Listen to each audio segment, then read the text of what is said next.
Concern ministry concern অথরিটিতে সর্বশেষ সরকারের যেটা আদেশ আজকে জারি হচ্ছে, এটা একটু আমি সারাংশগুলো পড়ে শোনাচ্ছি। যেমন প্রতি বছর সম্পদ বিবরণী 31শে ডিসেম্বরের মধ্যে জমা দিতে হবে প্রতি বছর।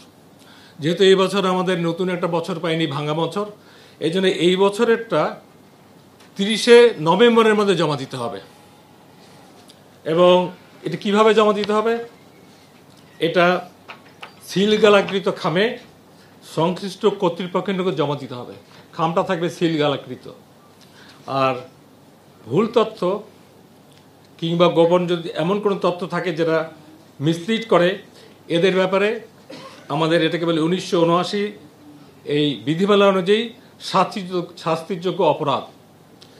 এটা হলো এই অনুসরণমালা সকল সরকারি কর্মচারীর ক্ষেত্রে প্রযোজ্য।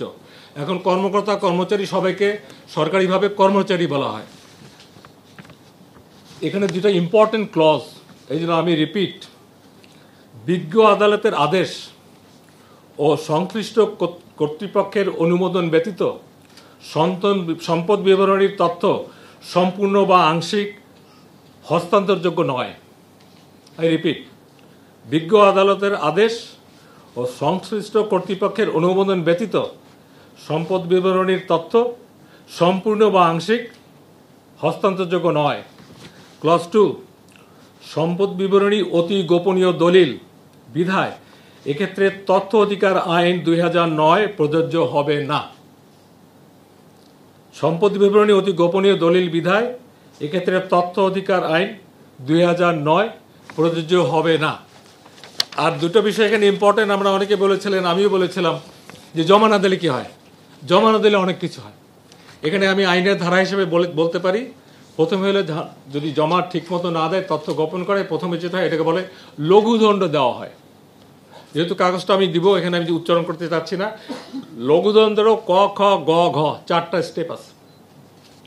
এবং তারপরেও যদি সেটা লঘুদণ্ডের চেয়ে অতিমাত্রায় অপরাধ হয়, তখন গুরুদণ্ড দেওয়া হয়।